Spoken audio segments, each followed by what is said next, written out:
পারবে না। আর আল্লাহ পাকের কথা হচ্ছে তোমরা সবাই এক। তোমরা কি? জোরে বলুন। ও আতাসিমু বিহাবলিল্লাহি জামিআন ওয়া লা তাফাররাকু। ভুল করেছি আমরা এই জায়গায়, বাপ ছেলে দিলাম, ছেলেদেরকে শিক্ষা দিতে পারলাম না, ছেলে জন্ম দেওয়ার পরে ছেলেদেরকে লেখাপড়া শিক্ষা দিলাম না, মাদ্রাসা মক্তবে পাঠালাম না। বক্তা যখন বক্তব্য করতে এসেছে কোরআন হাদিস থেকে কথা এসে শোনায় না। মসজিদে ইমাম যখন বক্তব্য করছে তার মধ্যে থাকবে আল্লাহ রাসূলের কথা, নিজের মন গড়া কোনো খেয়াল খুশি চলবে না। বক্তা যখন বক্তব্য করবে গেজাগুড়ির নানার গল্প, দাদির গল্প, আনন্দবাজারের গল্প, রাজনীতির গল্প, কলাবাগানের গল্প, বাঘের গল্প, শাকের গল্প, সব কিছু চলবে না। আল্লাহ পাক নবীকে শুনিয়ে দিচ্ছে, নবী প্রত্যেকটা মানুষের কাছে তুমি বলে দাও ওয়াতাসিমু বিহাবলিল্লাহ, তোমরা সবাই মিলে আমি আল্লাহ 30 পারা কোরআনটা দিয়েছি, এটা মজবুত করে তুমি ধরে নেবে। জোরে বলুন। কোরআন যার হাতে থাকবে, বলে হুজুর কোন পারায় কত নম্বর আয়াতে বলো, আমি দেখে নেব। 4 নম্বর পারা 2 নম্বর পৃষ্ঠা 103 নম্বর আয়াত 4 নম্বর লাইন, সূরার নাম সূরা আল ইমরান। আমার আল্লাহ তাআলা বলল সবার হাতে কোরআন তুলে দিবি, পাড়া থেকে মদ খোর যাতে বন্ধ হয়ে যায় সেজন্য তো জলসা দেয়া, পাড়ায় সবাই যাতে নামাজি হয় সেজন্য তো জলসা দেয়া, পাড়ায় সবাই যাতে দাড়ি রাখে সেজন্য জলসা দেয়া, সব মেয়েরা যেন ভালো হয়ে যায় সেজন্য তো জলসা দিয়েছে বন্ধু। আমার আল্লাহ বলল ভালো যদি করতে চাও ওয়া আতাসিমু বিহাবলিল্লাহ, সবাই মিলে আমার কোরআনটা ধরে নাও। সবার হাতে কোরআন তুলে দেবে। যে যুবক ছেলে ফজরের নামাজ পড়ে কোরআন পড়বে জীবনে মদের বোতলে হাত দেবে না। যে যুবক ছেলেটা কোরআন পড়বে ও জীবনে অপর নারীর গায়ে জীবনে হাত দেবে না। যে যুবক ছেলেটা কোরআন পড়বে জীবনে ঘুষের টাকায় হাত দেবে না। যে যুবকটা কোরআন পড়বে ও সুদের টাকাতে জীবনে হাত দিতে পারবে না। যে মেয়েটা কোরআন পড়বে জীবনে বন্ধন লোনের অফিসারের পাশে গা ঘেঁষে বসতে পারবে না। বন্ধনের অফিসার এসছে গায়ে গা দিয়ে বসে আছে, যেন ওটা ওর জন্য দ্বিতীয় বর। সেই লজ্জা থাকা দরকার নয়?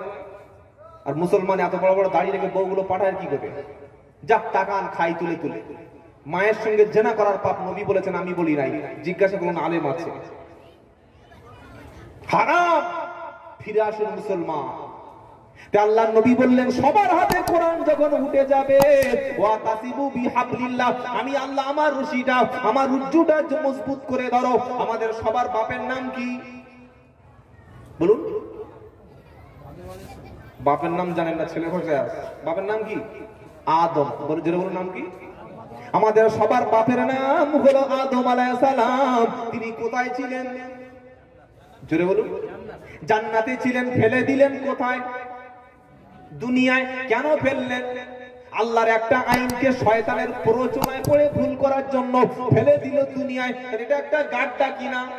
দুনিয়া গাড্ডা নয়, এটা একটা কুয়া। কুয়া থেকে মানুষ যখন উপরে ওঠে কি দিয়ে ওঠে বলুন? দড়ি দিয়ে। দড়িটা সরু নাকি মোটা? ভালো করে বুঝুন, আল্লাহর যুক্তিটা দেখুন। আল্লাহ বলছে আমি একটা রুজ্জু দিয়েছি, হাবলিল্লাহ। হাব মানে হাবলিল্লাহ কেন? আল্লাহ রুজ্জু, দড়ি, রশি, কাঁচি বুঝিয়েছে। কাঁচি বোঝেন? কাঁচি বললে খুব ভালো করে বুঝবেন। আদম আলাইহিস সালাম ছিল জান্নাতে, শয়তানের প্ররোচনায় পড়ে একটা ভুল করার কারণে চলে এলো গাড্ডাতে। এখান থেকে তুলে নেবে ডাইরেক্ট কোথায়? কোথায় নেবে? জান্নাতে না? সুবহানাল্লাহ বলবেন না? এখন কুয়ায় যখন মানুষ পড়ে ওটার জন্য কোনো সিঁড়ি ব্যবহার করে না। কুয়ায় যখন মানুষ পড়ে ওটার জন্য পাঁচ ব্যবহার করে না। কুয়ায় যখন মানুষ পড়ে ওটার জন্য একটাই ভালো সিস্টেম, তার নাম হচ্ছে কাঁচি কিংবা দড়ি। ভালো করে আল্লাহর যুক্তিটা মাথায় রাখুন।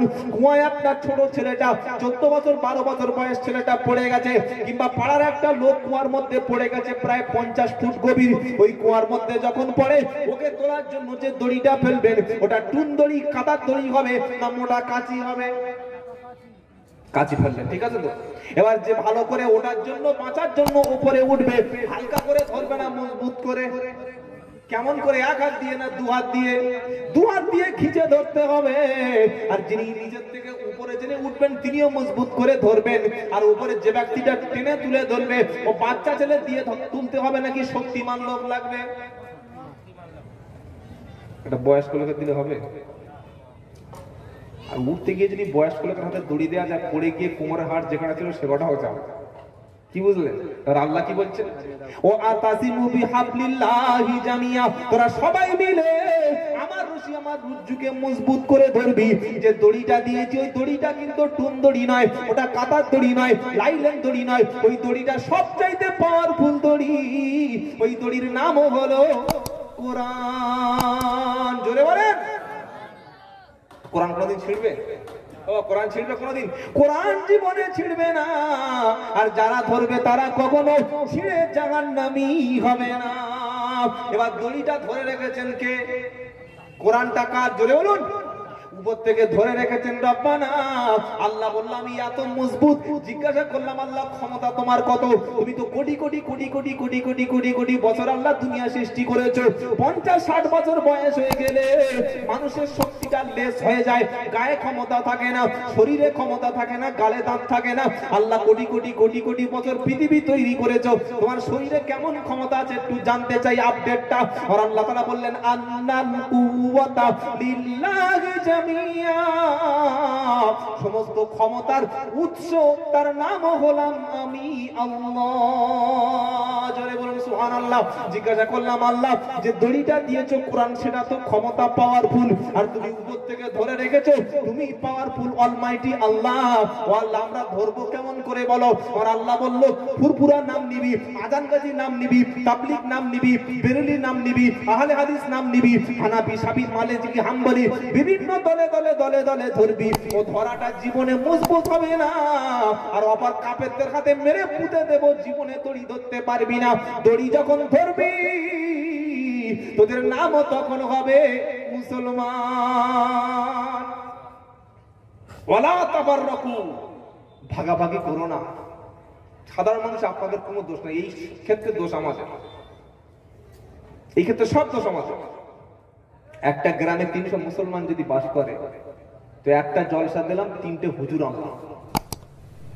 এখন 3টে হুজুর এসে একটা হুজুর বলে গেল এই দলের নামে, মানে ধর্মীয় দলের নামে, আরেকটা হুজুর বলে গেল আরেকটা দলের নামে।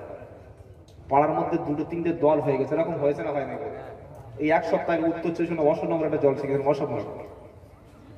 দেখলাম পাশাপাশি দুটো মসজিদ। বললাম কি খবর ভাই, মসজিদ পাশাপাশি কেন? বলে হুজুর এখানে একটা বক্তা এসেছিল, সে এমন আজে বাজে কথা বলে গেছে, মসজিদ দুটো ভাগ হয়ে গেছে। জোরে বলুন সুবহানাল্লাহ। নাউজুবিল্লাহ বলতে ইচ্ছা করে না? এটা মুসলমানদের কাজ। কেন আমার ভিতরে হানাফি, শাফি, হাম্বলি, মালিকি থাকবে? কেন ফুরফুরা, তাবলীগ, আজান গাজী, মারামারি, কাটাকাটি কেন হবে? পরিচয় মুসলমান, অন্য কিছু নয়। এত মার খাচ্ছ তাও সচেতন হও না, তাও তুমি বুঝতে পারছো না। আর আল্লাহ কি বলছেন?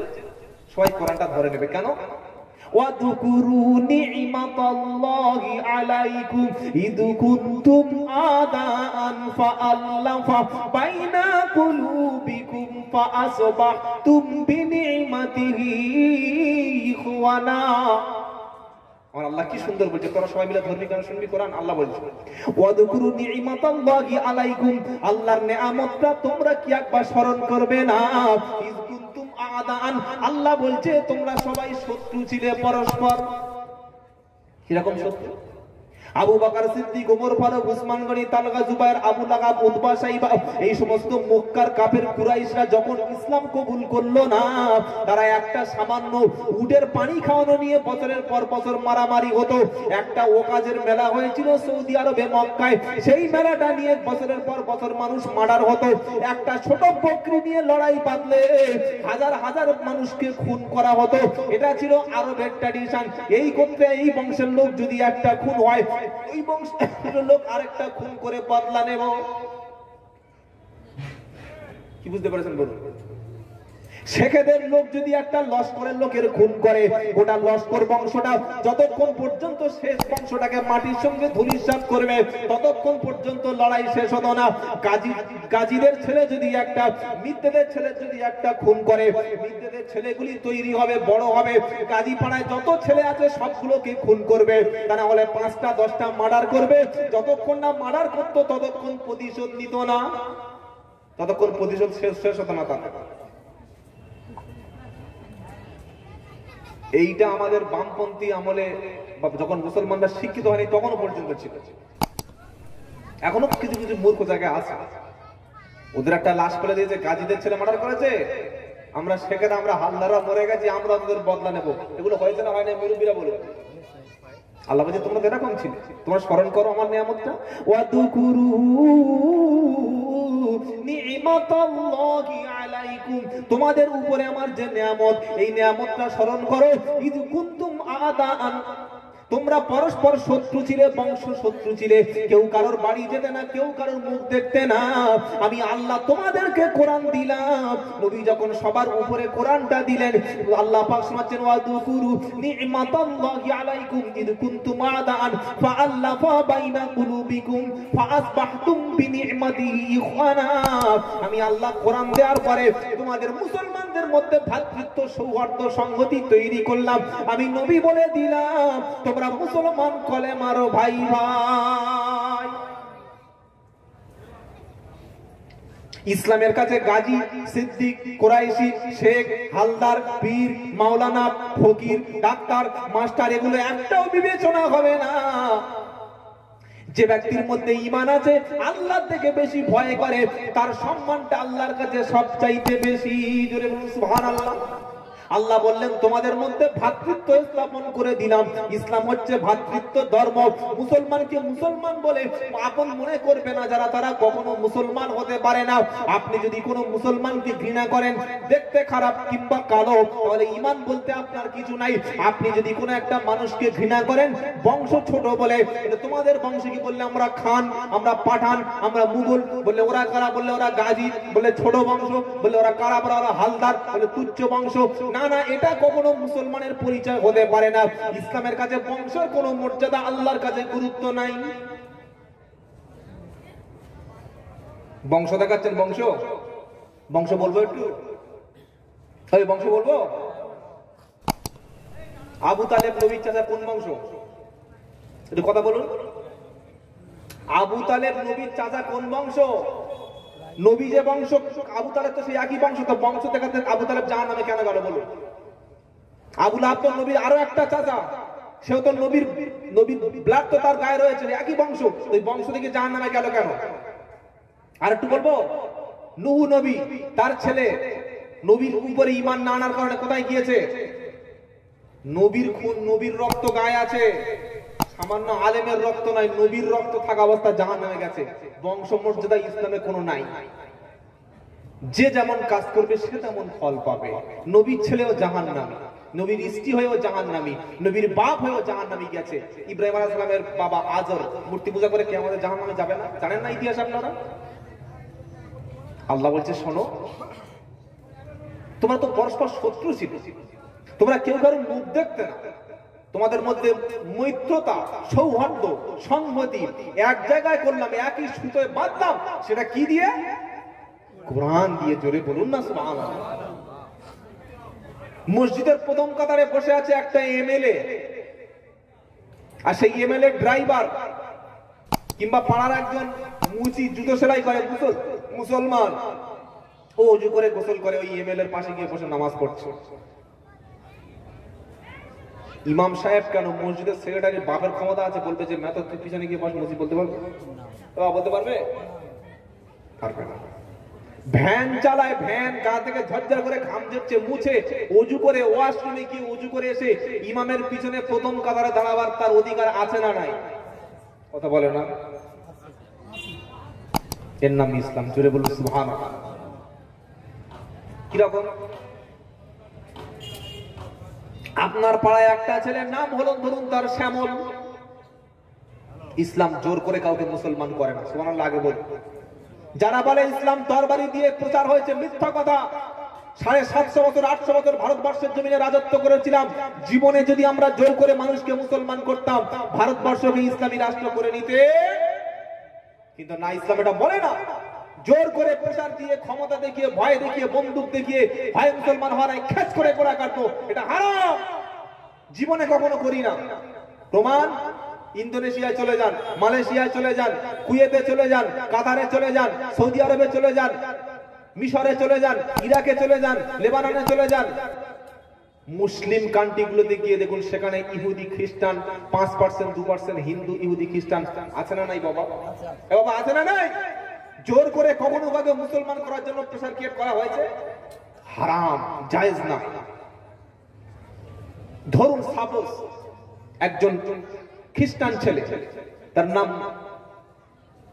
রকেট সিং, খ্রিস্টান। সে বলল আমি কোরআন পড়েছি, ইসলাম খুব ভালো লাগে, ইসলাম কবুল করবো। হঠাৎ ফজরের সময় ওযু করে কলেমা পড়ে মুসলমান হয়ে গেছে এবং কমপক্ষে 4টে সূরা মুখস্থ করেছে। ভালো করে বক্তব্য শুনবেন, তারপরে বুঝবেন, তারপরে ভাববেন বাড়িতে গিয়ে মিস্টার রকেট সিং খ্রিস্টান ছেলে কলেমা পড়ে মুসলমান হয়েছে। সকাল 10টার সময় আপনার পাড়ার মসজিদে জোহরের নামাজ পড়তে এসেছে। 4 রাকাত ফরজ নামাজের জন্য 2টো সূরা, কমপক্ষে সূরা ফাতিহার পরে মুখস্থ রাখতে হবে। ওই যুবক ছেলেটা খ্রিস্টানের ছেলে 10টার সময় মুসলমান হয়ে জোহরের সময় মসজিদে যদি আসে নামাজ পড়তে, ওই ছেলেটি ভালো সূরা পড়তে পারে, আত্তাহিয়াত, দরুদ, মাসুরা, দোয়া কুনুত পড়তে পারে। পোশাক যদি পবিত্র থাকে, মসজিদে ইমাম সাহেব যদি নাই, ইমামের অবর্তমানে ওই নব মুসলমান ছেলে ইমামতি করতে পারবে কিনা একটু জিজ্ঞাসা করছি, সবার বলবেন?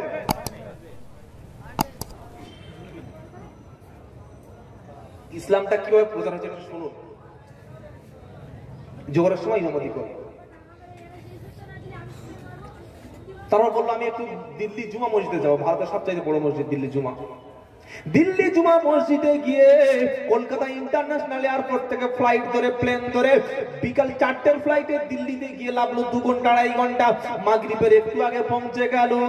মাগরিবের একটু আগে পৌঁছে যাওয়ার পরে দিল্লির জুমা মসজিদের ইমাম সাহেবকে বলছে, ইমাম সাহেব আমি খ্রিস্টানের ছেলে মুসলমান হয়েছি, আমি কোরআনের 4টে সূরা জানি, সমস্ত মাসলা মাসাল মোটামুটি কন্ট্রোল করতে পেরেছি, সুন্নাতে একটা টেস্ট করেছি, আমার বড় আশা আমি একবার দিল্লির জুমা মসজিদে নামাজ পড়াবো।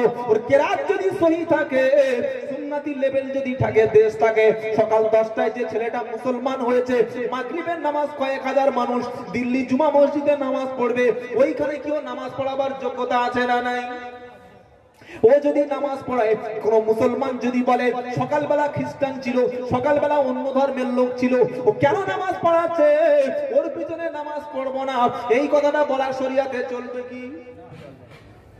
ইসলাম কত বড় ধর্ম বুঝতে পারছেন? মাগরিবের নামাজ পড়া। দিল্লির ইমামকে বলল, দিল্লির ইমাম আমি তো খ্রিস্টান ছিলাম, মুসলমান হয়েছি, আমার ইচ্ছা একবার আমি কাবা শরীফে যাব। তারপরের দিন শনিবার, মুসলমান হয়েছে সকালে, রাত্রেবেলা ফ্লাইট ধরলো দিল্লি কিংবা মুম্বাই থেকে, জেদ্দা এয়ারপোর্টে নামলো ভোর 4টের সময়, ফজরের নামাজ একটু অ্যাটেন্ড করলো, কাবা শরীফের ইমামকে বললো আমি কোরআন পড়তে পারি সহিভাবে, দেখুন আমার কোরআনটা সঠিক হয় কিনা, সুন্নতি লেভেল আছে আমার শরীরে, আমি মুসলমান হয়েছি গতকাল সকাল 10টায়, আমার বড় ইচ্ছা আল্লাহ পাকের শ্রেষ্ঠ কাবা শরীফে আমি 2 রাকাত নামাজ পড়াবো। কাবা শরীফের ইমাম সেখানে যদি সুযোগ দেয়, ইসলাম তাকে নামাজ পড়ার অধিকার দিয়েছে না দেয় নাই? সে যদি ইমামতি করে, কয়েক লক্ষ মানুষ তার পিছনে ইক্তেদা করলে নামাজ হবে না? হবে না? সুবহানাল্লাহ জোরে আযাম। আর আল্লাহ পাক শুনিয়ে দিচ্ছে, আমার নবী যেটা বলে, আমি যেটা নির্দেশ দিই সেটা বলে, আমার নির্দেশ ছাড়া আমার নবী কিছু বলে না। আমার ওহী যেটা নবীর উপরে বার্তা প্রেরণ করি, নবীর উপরে যে খবরটা দিই, সেই নবী সেটা মানুষের কাছে শুনিয়ে দেয়। এটা হচ্ছে আল্লাহ পাকের কালামুল্লাহ। ও মুসলমান, ভুলের মধ্যে জীবনে যা করেছেন ফিরে আসুন, আল্লাহর কালামুল্লাহর ভিতরের দিকে চলে আসুন। ফজরের নামাজের পর প্রত্যেকটা মুসলমানের বাড়িতে কোরআন শিক্ষা হবে। একটা ছেলে বিএ পাস করলো, এমএ পাস করলো, একটা ডাক্তার হলো, মাস্টার হলো, সে শিক্ষায় শিক্ষিত হলো ঠিক, কিন্তু তার মধ্যে যতক্ষণ পর্যন্ত ইলম না আসবে, যতক্ষণ পর্যন্ত আল্লাহ থেকে খোদা বিরুদ্ধে শিক্ষা না আসবে, ও প্রকৃত মানুষ কখনো চরিত্রবান মানুষ হতে পারে না। ভুল একটা আমাদের সমাজে আছে, কিরকম? কিছু কিছু শিক্ষিত যুবক ছেলেরা কলেজ ইউনিভার্সিটি 2-4 দিন পড়েছে, পড়াশোনা করার পরে মৌলবীরা এরা কিচ্ছু জানে না, এরা ম্যাথ জানে না, এরা সায়েন্স জানে না, এরা ফিজিক্স জানে না, কেমিস্ট্রি জানে না, এরা জ্যামিতি জানে না, কিচ্ছু জানে না, যা জানি আমরা। এই বিদ্বেষ আছে শিক্ষিত কিছু ছেলেদের মধ্যে। আবার কিছু কিছু মৌলবীদের মধ্যে এই ভুলটা আছে, তারা বলে যা জানি আমরা জানি, তোরা দাঁড়িয়ে পেশাব করিস, তোদের মধ্যে কোনো জ্ঞান নাই, কলেজ ইউনিভার্সিটি থেকে কি শিখেছিস বল। এটা শুনেন না? এই দুইটা ভুল কিন্তু আমাদের বার করতে হবে সমাজ থেকে। ইসলামে ইলম হচ্ছে, জ্ঞান হচ্ছে একটাই, সে কলেজে পড়ুক আর হাই স্কুলে পড়ুক আর মাদ্রাসা পড়ুক, শিক্ষাকে ক্লাসিফিকেশন ভাগ করা হয় না। শিক্ষা কাউকে কোনোদিন খারাপ মনে করবেন না, ছোট মনে করবেন না। শিক্ষিত সমাজকে আল্লাহ আগে নিয়ে যাবে। তাই সুন্দর একটা মজলিস আপনারা দিয়েছেন, গ্রামের ছেলেরা দিয়েছে, আল্লাহ কবুল করুন। ইসলাম শুধু তাবারকের নাম ইসলাম নয়, শুধু মসজিদ আর মাদ্রাসা আর কোরআন আর হাদিসের মধ্যে পুঁথিগত ভাবে এটা নয়। কোরআন বিশাল একটা কিতাব, বিশাল গ্রন্থ, এত বড় একটা গ্রন্থ। আপনাদের মধ্যে যদি কেউ শিক্ষিত থাকে তাকে জিজ্ঞাসা করুন যে বাবা বিএ পাস করেছে, কটা বই পড়েছে? সে বলবে হুজুর মাধ্যমিক পরীক্ষা দেওয়ার পরে 2 বছর কোর্স করে উচ্চ মাধ্যমিক, তারপরে 3 বছর পরে বিএ, তারপরে 2 বছর এমএ করলাম, 500 মতো বই পড়েছি, অনেক কিছু শিখেছি। পাই টু পাই সবকিছু আপনাকে বুঝিয়ে দিতে পারবে, কিন্তু কোরআনের ব্যাখ্যা বিশ্লেষণ যদি আপনি শুরু করেন, আল্লাহ পাক নবীকে বলছেন, নবী এটা একটু মানুষের কাছে খুলে বলে দাও ব্যাপারটা কিরকম। তাম বিশ্বের মধ্যে যত গাছ আছে, পৃথিবীর কথা ছেড়ে দিলাম, ভারতবর্ষে কটা গাছ আছে গুনে কেউ বলতে পারবে? পশ্চিমবঙ্গে কটা গাছ আছে ছেড়ে দিলাম, দক্ষিণ 24 পরগনা কটা গাছ আছে গুনে বলা সম্ভব হবে? আপনাদের শাসন থানায় পড়া সম্ভব হবে? সম্ভব হবে। আমার আল্লাহ পাক কি বলছেন? ওয়ালাউ আন্নামা ফিল আরদি মিন শাজারাতিন আকলামু ওয়াল বাহরু ইয়ামুদ্দুহু মিন বা'দিহি সাবআতু আবহুরিম মা নাফিদাত কালিমাতুল্লাহ। 21 নম্বর পারা 12 নম্বর পৃষ্ঠা 13 নম্বর লাইন 27 নম্বর আয়াত, সূরার নাম সূরা লুকমান। আর আল্লাহ তাআলা শুনিয়ে দিচ্ছেন तमाम বিশ্বের মধ্যে যত গাছ আছে সমস্ত গাছগুলিকে যদি কলম বানানো হয়, সমস্ত সাগর যদি 7টা বড় বড় সাগর রয়েছে, ভারত মহাসাগর, আটলান্টিক মহাসাগর, প্রশান্ত মহাসাগর, এই রকম 7টা বড় বড় মহাসাগর রয়েছে। আর আল্লাহ তাআলা বলেন 7টা মহাসাগরের পানি যদি কালি যদি বানানো হয়, तमाम বিশ্বের সমস্ত গাছগুলিকে যদি কলম যদি বানানো হয়, আল্লাহর কালামের ব্যাখ্যা বিশ্লেষণ লেখা যদি শুরু হয়, লিখতে লিখতে গাছগুলি শেষ হবে, লিখতে লিখতে সমস্ত পানি শেষ হয়ে যাবে, তবু কোরআনের ব্যাখ্যা শেষ হবে না। ও মুসলমান, সেই রকম জ্ঞানী একটা কিতাব তোমার বাড়িতে আছে, আজও খুলে দেখার মতো সৌভাগ্য তোমার হলো না। জিজ্ঞাসা করলাম আল্লাহ, মুসলমানরা এত অত্যাচারিত নির্যাতিত কেন? আর আল্লাহ বলছে তার জবাব কোরআন খুললে পেয়ে যাবি। যে প্রশ্ন কোরআনে করবি ওই প্রশ্নের উত্তর পেয়ে যাবি। এর উত্তর কোরআন দিচ্ছে, আমি দেব না। আফাতুমিনুনা বিবাদিল কিতাবি ওয়া তাকফুরুনা বিবাদ ফামা জাযাউ মান ইয়াফআলু যালিকা মিনকুম ইল্লা খিজিয়ুন ফিল হায়াতিদ দুনিয়া ওয়া ইয়াউমাল কিয়ামাতি ইউরাদ্দুনা ইলা আশাদ্দিল আযাব ওয়া মাল্লাহু বিগাফিলিন আম্মা তা'মালুন। 1 নম্বর পারা 14 নম্বর পৃষ্ঠা 6 নম্বর লাইন 85 নম্বর আয়াত, সূরার নাম বাকারা। আর আল্লাহ তাআলা বলল, কোরআনের মধ্যে আমি আল্লাহ যতগুলো কথা দিয়েছি আমার কালামুল্লাহর উপরে, কোরআনের উপরে ঈমানটা যখন হাফ হাফ হবে, তোর স্টাইলটা, তোর স্ট্যাটাসটা সম্পূর্ণ শিক্ষিত মার্কা হবে। আর আমার কোরআনের যে সুন্নতি তরিকা দিয়েছি, কোরআনের যে একটা বিধান দিয়েছি, এটা যখন তোর ভালো লাগবে না, যেটা সুবিধা হবে সেটা নিবি, যেটা ভালো লাগবে সেটা নিবি, বাদ বাকিগুলো ছেড়ে দিবি। আমি আল্লাহ বললাম দুনিয়ায় লাঞ্ছনার জিন্দেগিটা হবে। আমি আল্লাহ হালাল ব্যবসা করতে বলেছি, হালাল ব্যবসা মুসলমানের ভালো লাগে না, সুদ খেতে নিষেধ করেছেন আল্লাহ কোরআনের 4 জায়গায়। 3 নম্বর পারা 1 নম্বর পৃষ্ঠা, 3 নম্বর পারা 6 নম্বর পৃষ্ঠা 1 নম্বর লাইন 275 নম্বর আয়াত, সূরার নাম বাকারা। সুদকে আল্লাহ নিষিদ্ধ করে দিয়েছেন। 4 নম্বর পারা 5 নম্বর পৃষ্ঠা, 4 নম্বর পারা 5 নম্বর পৃষ্ঠা 13 নম্বর লাইন 130 নম্বর আয়াত, সূরার নাম সূরা আল ইমরান। এখানে আল্লাহ সুদকে নিষিদ্ধ করেছেন। 6 নম্বর পারা 2 নম্বর পৃষ্ঠা 11 নম্বর লাইন 161 নম্বর আয়াত, সূরার নাম সূরা নিসা। এখানে আল্লাহ সুদকে নিন্দা করেছেন। 21 নম্বর পারা 9 নম্বর পৃষ্ঠা 7 নম্বর লাইন, সূরার নাম সূরা নূর 41 নম্বর আয়াত, এখানে সুদকে নিষেধ করেছেন। এই 4টি জায়গায় সুদকে নিষেধ করেছি, অথচ 100-র মধ্যে 90টা মুসলমান তার বিবিকে বন্ধনে মহিলা সমিতির নামটা লিখিয়ে দিয়েছো। এরপরে তুমি কি করে বলতে পারো রব্বানা এত দোয়া করলাম কেন গজব বন্ধ হলো না? সুদ আর কত মৌলবীরা আর বলবে, বলে বলে মুখ সব ফোঁতা হয়ে গেছে। বলে কানে আর যায় না। একটু ভিটামিন ওয়াশ করুন হুজুর, কি আছে দেখুন ভিটামিন। মুসলমান হালাল হালাল ইবাদতটা আল্লাহর দরবারে কবুল হয়। হারামের দুর্গন্ধে গোটা সমাজ আজকে বন্ধ হয়ে গেছে। আল্লাহ পাক নবীকে শুনিয়ে দিচ্ছে, নবী আমি সাফ বলে দিলাম, নবী কোরআনের ব্যাখ্যাটা তামাম বিশ্বের মধ্যে ছড়িয়ে দাও। আর আমি আল্লাহ পাক শুনিয়ে দিলাম, মুসলমান লাঞ্ছনা হওয়ার উপায়টা এই জায়গায় বার হলো, যেদিন তোমার সম্পর্কটা কোরআন থেকে দূরে সরে গেল, যেদিন তোমার বিশ্বাসটা হাফ কোরআনের মধ্যে হলো, হাফ নিজের মতো জিন্দেগি হলো। বিপদে যখন পড়বে তখন বলবে আল্লাহ, আর বিপদ থেকে বাঁচিয়ে তখন বলবে বাপের টাকা ছিল তাই বেঁচে গেছি। ইমানটা হাফ হলো না ফুল হলো? তাড়াতাড়ি বলুন, জোরে বলুন।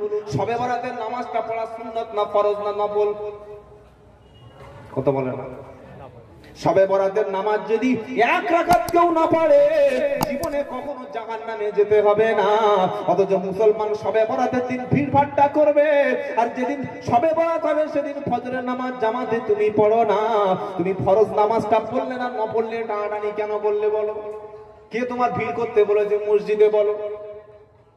ইমানটা কার উপরে চলে গেছে? বলে সব রাত দিন ওদিন দোয়া করলে দোয়া কবুল হয়, আর নামাজের মধ্যে দোয়া করলে দোয়া কবুল হয় না? হ্যাঁ, আল্লাহ নবী সাল্লাল্লাহু আলাইহি ওয়াসাল্লাম নামাজে দোয়া করতেন, জোরে বলুন না সুবহানাল্লাহ।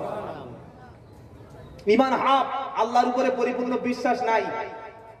কত মুসলমান হাসপাতালে শুয়ে আছে, আল্লাহ আল্লাহ আল্লাহ আল্লাহ, বেড কাঁপিয়ে দিচ্ছে।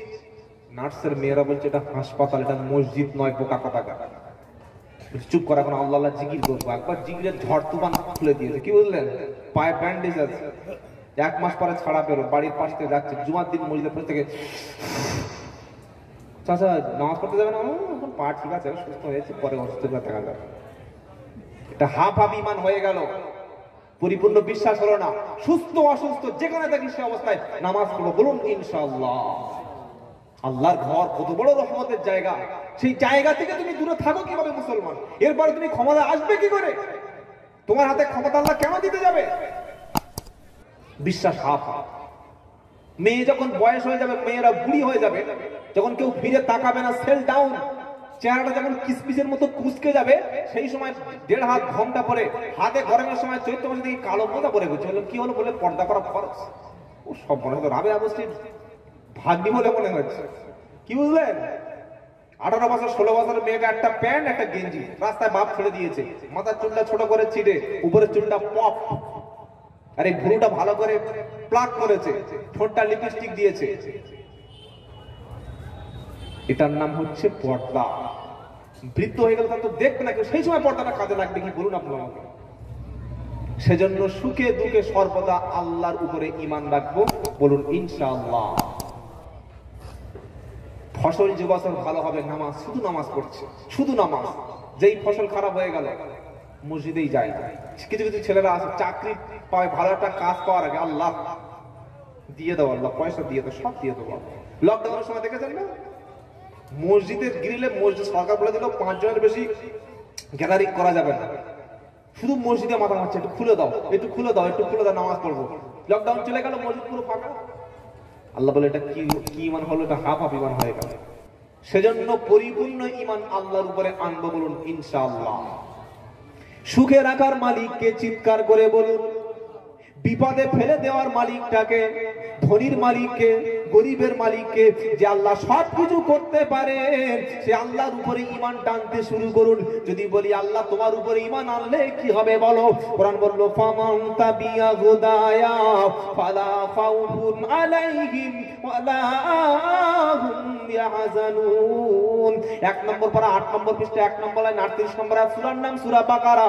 আর আল্লাহ তাআলা বললেন আমি 30টি পারা কোরআন তোদের উপরে দিলাম। এই কোরআনটা যখন পরিপূর্ণ স্মরণ করবি, পড়বি, মানবি, ফলো করবি, একটা একটা পড়বি আর অনুসরণ করবি, তোদের জীবনটা যখন কোরআন মার্কা হবে, আমি আল্লাহ শুনিয়ে দিলাম ফালা খাউফুন আলাইহিম, তোদের জীবনে ভয় থাকবে না, তোদের জীবনে চিন্তার কারণ বলে কিছু থাকবে না। জোরে বলুন না সুবহানাল্লাহ। আজকের বিজেপির একটা ভয় করছে মুসলমান, মুসলমান আল্লাহ ছাড়া অন্য কারোর ভয় জীবনে করতে পারে না, একমাত্র ভয় করবে আল্লাহকে। আল্লাহ যদি কোনো কাফের বেঈমান মুশরিকের হাতে আমার মৃত্যুটা যদি লিখে রাখে অবশ্যই অবশ্যই তার হাতে আমার মৃত্যু হবে। আর আল্লাহ যদি আমার মৃত্যুটা সম্মানের সঙ্গে লিখে রাখে, তামাম বিশ্বের সব মানুষ এক জায়গায় হলে আমাকে কেউ কোনো ক্ষতি করতে পারবে না। এর নাম হলো ঈমান। শুধু ভয় করছে 21-এর ক্ষমতা আসবে মেরে দেবে। কে বলেছে ক্ষমতা মারতে পারবে তারা? যদি মুসলমানদের মধ্যে ভ্রাতৃত্ব থাকতো, হিংসা যদি না থাকতো, সবচাইতে বেশি খুন তো মুসলমানরা করে। এটা ঠিক বলছি না ভুল বলছি বলুন? মুসলমানদের বিরুদ্ধে মিথ্যা মামলা মুসলমানরাই করে। অন্য কমিউনিটিকে কেন দোষ দিচ্ছেন তাদের ঘাড়ে? একটা শিক্ষিত ছেলে ব্যবসা করছে, একটু ধনী হতে যাচ্ছে, পাড়ার লোকেরা বললে হ্যাঁ রে দুতলা ঘর করলো কি করে, ব্যবসা করে অত ধনী হবে কি করে? মিথ্যা গেজা কেসে অ্যারেস্ট করে থানায় দিয়ে আয়, যে জেলে পচিয়ে দে। এর নাম হচ্ছে মুসলমান। একটা ছেলে পাড়া একটা কাপড়ের দোকান করেছে, মোড়ের মাথায় ব্যবসা করছে, পাড়া সবার চোখ চুল করছে, কি করে ধনী হলো রে, ওর ক্ষতি করতে কি করে হবে রে? এটা আমাদের